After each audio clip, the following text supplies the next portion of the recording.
पुस्तक समज अत्यंत सोपे वाटते बिलकुल. इथे कुठे असं कठीण काहीच नाही.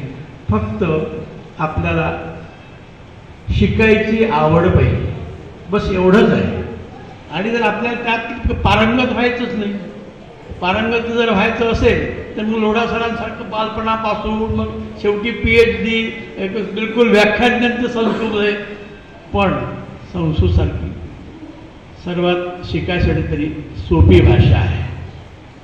आणि यात संस्कृत भाषेचं या भगवद्गीतेवर टीका केली ज्ञानेश्वर महाराजांनी.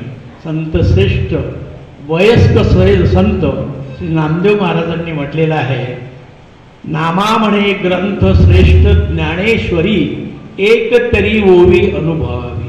म्हणजे त्या गीतेची टीका केलेली ज्ञानेश्वरी त्याची एक ओवी जरी अनुभवली, म्हणजे त्या एक ओवीत जर बोलतो म्हटलं तर एवढा माणूस ते एका ओवीवर 2-2, 3-3 दिवस बोलू शकतो. एवढी ते ज्ञानेश्वरी. तर भगवद्गीता किती मोठा महान ग्रंथ आहे तो. या